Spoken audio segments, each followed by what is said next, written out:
Selamat datang di channelnya Bella Gero. Kali ini aku nggak sendiri karena kedatangan Mbak Ria. Mbak Ria ini adalah bidan, terus praktisi yoga, doula juga, ya Mbak, apa lagi tuh? Konselor laktasi. Karena waktu itu aku sempat nanya ya, Iya, kita sempat pijit laktasi ya. Iya. Nah, jadi hari ini kita mau halo. Hari ini kita mau ngomongin soal postnatal yoga. Karena kan selama ini ibu-ibu hamil atau ibu-ibu yang sedang melahirkan di sana taunya adalah prenatal yoga. Jadi nggak terlalu familiar sama yang namanya postnatal yoga. Jadi postnatal yoga itu adalah olahraga atau yoga yang dilakukan oleh ibu pada saat masa nifas, gitu, atau setelah bersalin. Normalnya dilakukan berapa kali sih? Kalau bisa sih dari mulai sudah habis lahir stretching ringan. Cuma kalau misalkan bertemu dengan instrukturnya mungkin bisa seminggu sekali. Tapi ini ada ininya juga. Jadi untuk yang lahir per vaginam dan C-section ini beda dimulai postnatal yoganya. Kalau misalnya per vaginam itu maksudnya lahiran melalui per vagina. Iya. Normal. Kalau kata orang-orang tuh normal ya, Mbak? Normal. Kalau lahiran normal berapa lama biasanya? Kalau lahiran normal 40 hari setelah lahiran tuh udah bisa. Anggapannya jahitan ini udah selesai masa nifas tuh, terus udah ikutan postnatal yoga itu udah bisa, udah ready lah. Kalau C-section? Kalau C-section paling enggak 3 bulan. Aduh, distractionnya tidak bisa Tawa lagi. ditahan gitu. Berapa lama sih postnatal yoga atau berapa kali dilakukan kalau misalnya antara yang normal dan C-section biasanya berapa lama? Apanya? Berapa kali? Dilakukannya. Postnatal yoga ini sebenarnya bisa kita lakukan sampai dengan bayinya umur 9 bulan, 1 tahun juga masih bisa nih. Sebenarnya postnatal yoga ini juga hampir seperti yoga basic ya, yoga reguler gitu. Cuma kalau di postnatal yoga mungkin untuk awal-awal ketemu postnatal yoga, kita lebih fokuskan kepada ini pengembalian otot dasar panggul, otot perut gitu. Apalagi kalau misalnya kalau kita melahirkan, hamil itu kan dia perutnya jadi lebih besar. Kecenderungannya ada istilahnya celah di antara perut yang di sini. Apa sih namanya itu? Namanya diastasis recti. Diastasis recti. Waktu itu aku pernah sampai berapa senti ya? Waktu itu sih Mbak Bella nggak terlalu besar ya, masih oke lah, 2 cm kalau nggak salah. Sekitar gitu.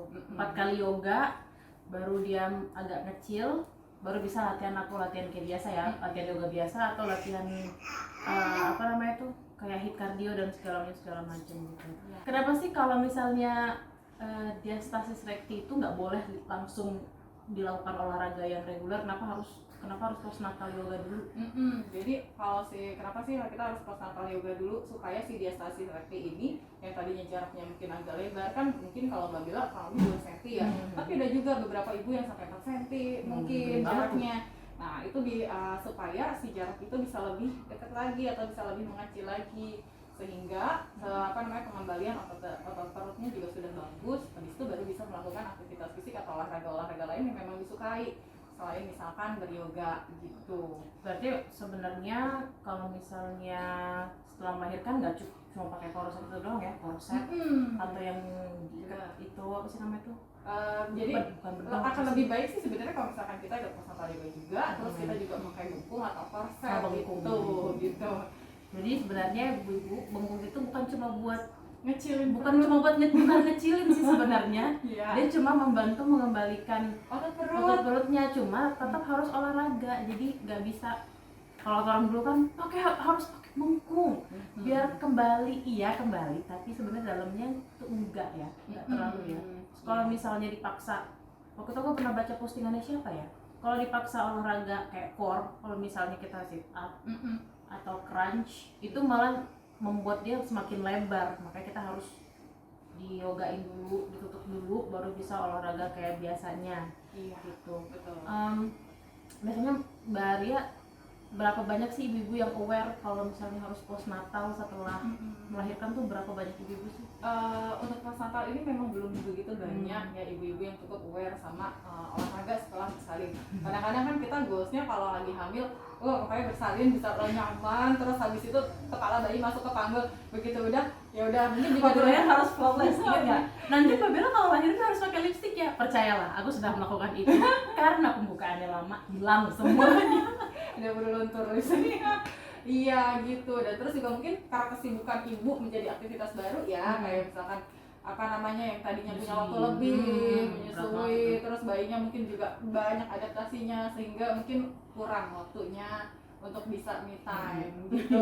Jadi kadang-kadang kenapa sih masih sedikit yang aware untuk postnatal yoga? Terkadang ya mungkin bisa jadi karena waktu dulu ada nih tujuan yang mau kita capai, terus kalau sekarang aduh ya udah deh, mungkin juga sekarang lebih lelah karena aktivitasnya udah cukup luar biasa, apalagi mungkin baik ibu bekerja maupun gak bekerja di rumah atau di kantor sama lelahnya gitu kan ya. C-section mau postnatal itu berapa lama? Dan takutnya kan aduh jahitan nih, takutnya malah gimana gitu. Ya sebenarnya kalau C-section itu sih 3 bulan dia sudah ready. 3 bulan. Karena pemulihan si luka luar dan luka dalam itu juga sudah lebih baik, jauh lebih baik, bahkan hampir sudah pulih sempurna di 3 bulan. 3 bulan ya? Ya.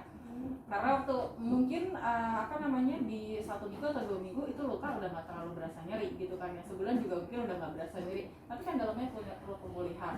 Yang mana waktunya itu kurang lebih ya sampai dengan 3 bulan untuk pemulihan yang cukup baik untuk C-section itu.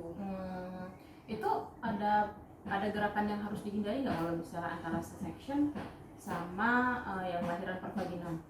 Kalau sejauh C-section ini sudah mencapai jangka waktu 3 bulan sih, insya Allah aman aja ya. Oke.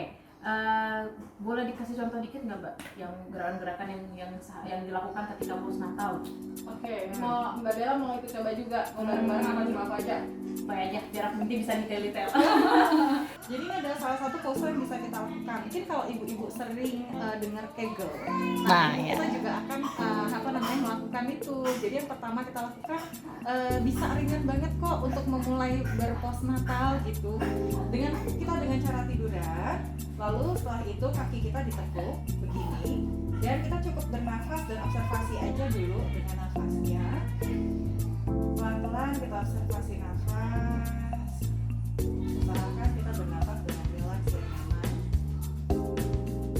Oke. Lalu setelah itu kita bisa mulai melatih Kegelnya.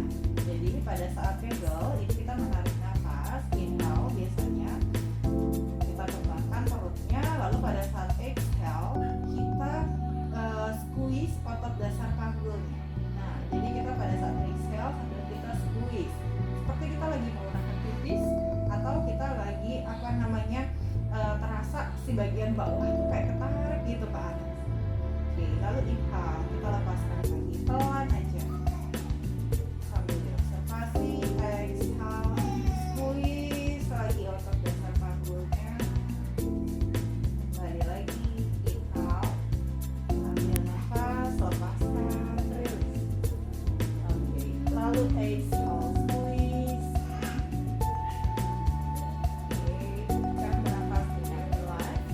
Lalu setelah itu kita bisa melakukan gerakan tambahan lagi, yaitu kita bisa angkat bokongnya sambil kita lakukan Kegel. Jadi kalau tadi kita latihan pertama dengan yang mudah dulu, dengan yang paling dasar dulu, kita latih dulu nafasnya sambil berkegel. Lalu setelah itu supaya kita bisa merasakan dulu gimana sih pada saat kita memecahkan otot dasar panggul dan pada saat kita bisa merilis. Lalu setelah itu kita bisa tambahkan gerakannya dengan mengangkat bokong kita.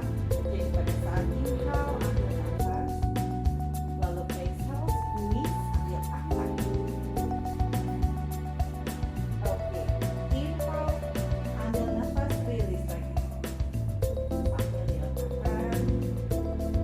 Dan exhale, angkat bokongnya dan squeeze lagi. Oke, kembali lagi. Inhale, ambil nafas. Lalu exhale, squeeze.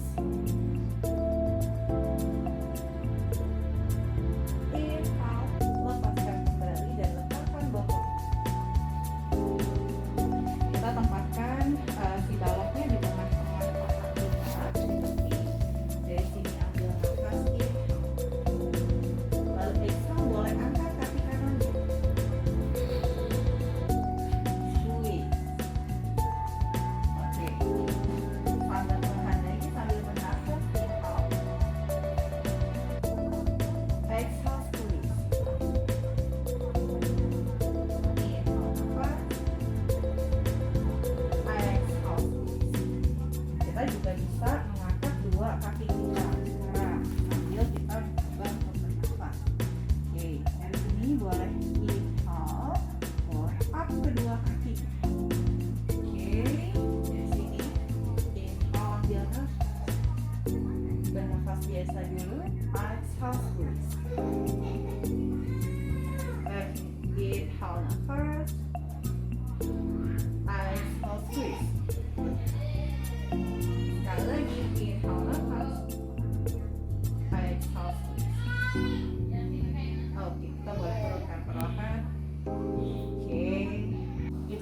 beberapa contohnya, gampang banget bisa dilakuin sama ibu-ibu. Bisa 15 menit juga udah cukup kok. Kalau misalkan memang sibuk banget ya nggak bisa.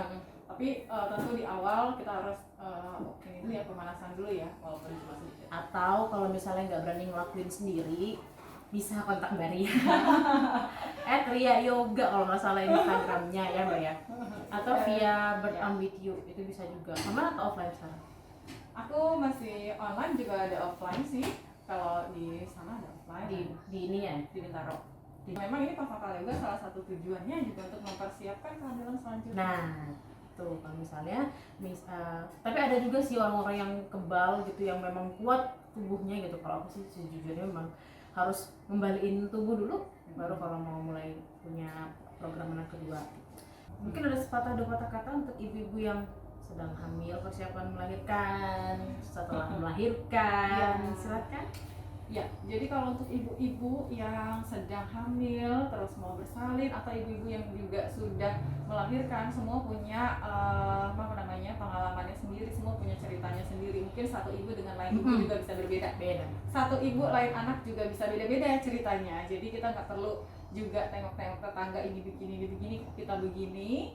Yang paling kita perlu lakukan adalah kita tetap berusaha, kita tetap berdoa, hasilnya serahkan saja sama yang kuasa gitu. Tapi jangan lupa juga, bukannya hanya kita berusaha, bukan cuma mungkin dengan makan yang bergizi ya bagus, terus tapi kita juga perlu untuk mengolah fisik kita, terutama di ibu-ibu hamil ini kan mengalami perubahan yang cukup banyak. Mungkin perubahan berat badan pun dari awal sampai dengan akhir juga mengalami perubahan yang banyak. Lalu organnya pun mengalami perubahan. Nah, ini juga jadi perlu olah fisik. Lalu setelah itu untuk ibu-ibu menyusui juga perlu untuk berolah fisik juga, gitu. Biar nggak stres. Betul. Salah satu manfaat Postnatal Yoga ini juga bisa mengurangi stres. Sehingga dari mulai kita kurang stresnya, hasilnya pun bisa lancar.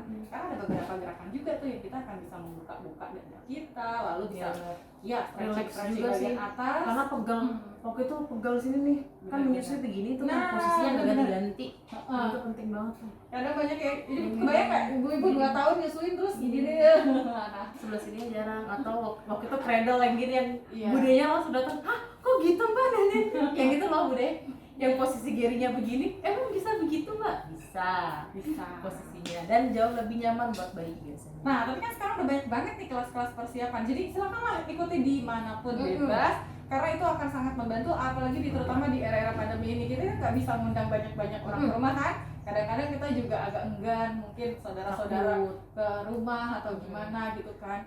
Jadi kita perlu bekali dulu diri kita untuk persiapan mental, untuk persiapan semuanya.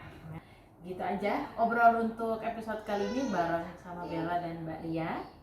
Kita ketemu di sesi berikutnya, mungkin kita akan membahas soal ini pijat laktasi, itu penting banget. Oke, kita ketemu di episode selanjutnya. Dadah, bye bye.